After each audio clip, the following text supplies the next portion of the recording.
Good morning. The next few sessions are going to be 10 minutes in His Word, Deep Calls to Deep, and it's a series on resilience. I am going to use a little bit of information from some people who've been through harder times than me, though I'm sure all of us, no matter what background we come from, those hard times can come with our perceptions that might be wrong, with ill health, with financial struggle, with relationship issues. So I want to keep a level here that even though you've not gone through the war, even though you've not had a family member die, you might also be struggling with the type of chemical depression where you actually feel bad for feeling so low because nothing's that bad has happened. But I want to talk about resilience, and I'll also have some practical tips from life experience and from other sources. But I'd like to first look at Viktor Frankl. Now, he was an Austrian neurologist, psychologist, and philosopher, and a Holocaust survivor. He also discovered or developed the school of logotherapy. And in this therapy, it's a form of psychotherapy that focuses on the future and our ability to endure hardship and suffer for a purpose.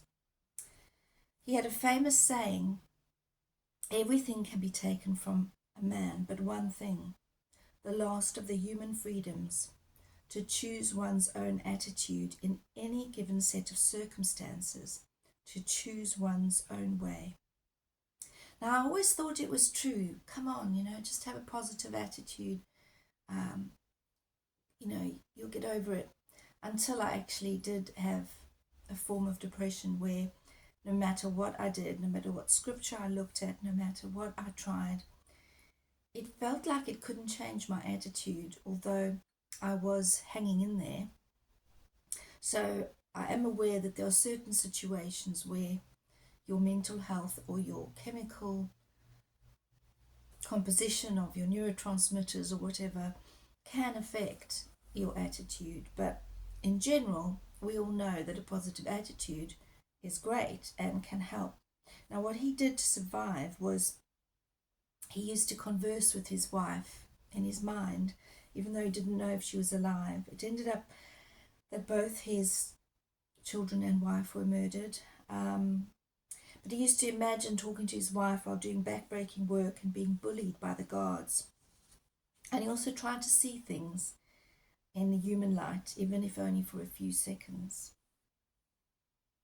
He said there were 3 points of significant meaning: work, doing something meaningful; love, caring for another person; and courage in difficult times. Now, I also thought of Jesus and how, as he was walking, carrying the cross, he must have thought, as the scripture says, "For the joy set before me, I endured the cross." He knew that there was something after. Viktor Frankl also says, life demands it of us. Yes, there are all suffering all around us. We must never turn our eyes from the opportunity to love those who are hurting. Wherever there is suffering, there's a chance to love those who are hurting. Another thing that kept Viktor Frankl going is he knew that he had a manuscript that wasn't finished, that he'd been writing. And I'm sure his faith had a huge impact, as he said the Shema Yisrael. For us as Christians, we have so many scriptures that encourage us.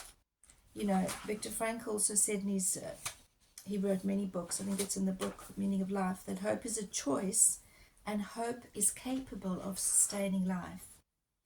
So I found a few scriptures here as well to do with this thought of suffering and resilience. 2 Corinthians 12 says, "My grace is sufficient for you, for my power is made perfect in weakness. Therefore I boast all the more gladly about my weakness, so that Christ's power may rest on me." James 1 verse 2 to 4, I've written it in this book so that I'm not flapping my pages so much, says, "Consider it pure joy, my brothers and sisters, whenever you face trials of many kinds, because you know that the testing of your faith produces perseverance. The testing of your faith produces perseverance. Many might say, why does God allow this? We must remember we're not on the other side yet. You know, it might sound selfish, but when they asked, why is this boy blind? Is it because of the sins of his fathers? And he said, no, it's so that my glory can be revealed. There's so much more in God's plan, and how we respond to suffering can also affect the way we endure it, if that makes sense. Isaiah 41 verse 10 also says, so do not fear, for I am with you. Do not be dismayed, for I am your God. I will strengthen you and help you. I will uphold you with my righteous right hand. Oh, I remember times when things were really tough. I have had panic attacks before, and I thought I was having a heart attack, so I phoned the ambulance. Well, they suggested that I should go with them if it felt like it was my heart. I've endured some difficult times where I remember saying, I know God's got my back, but inside it's a bit like that swan. You might look calm on the outside, and underneath your feet are doing that. But having the scriptures as promises, so helpful, because you can cling on to those promises in the difficult times, knowing that there's a reward. You know, the Lord rewards those who earnestly seek him, and also knowing that this too shall pass. I often said that during my difficult times, this too shall pass. A few more quotes from Viktor Frankl. Life is never made unbearable by circumstances, but only by the lack of meaning in the circumstance. He also said that the right kind of suffering is in itself a deed, nay, the highest achievement which has been granted to man. He also said, love is the only way to grasp another human being in the innermost core of his personality. No one can become fully aware of the very essence of another human being unless he loves him. So be encouraged today. If you're going through a difficult time, try and look at some of the beautiful promises in the scriptures. Try and remember that, you know, Paul, with all he went through, the flogging, the shipwrecks, the beatings, the imprisonment, besides saying I count it all joy, which obviously wasn't always the feeling he had, he also said that we are troubled but not crushed. You know, the situation isn't going to necessarily be like that forever.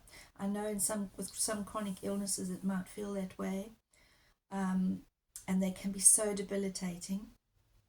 I'll talk a little bit more about some personal experience with that, ME and chronic fatigue, with some practical suggestions in our next session. But this too shall pass, and remembering that this isn't the only life we have, the life thereafter, that also gives us hope. So be encouraged today.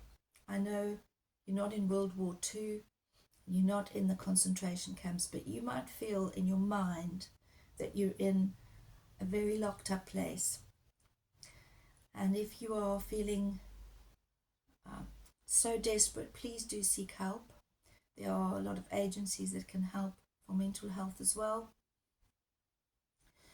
But also remember the spiritual strength you have, which you might not feel at the moment, and know that he is with you. Thank you very much. Goodbye.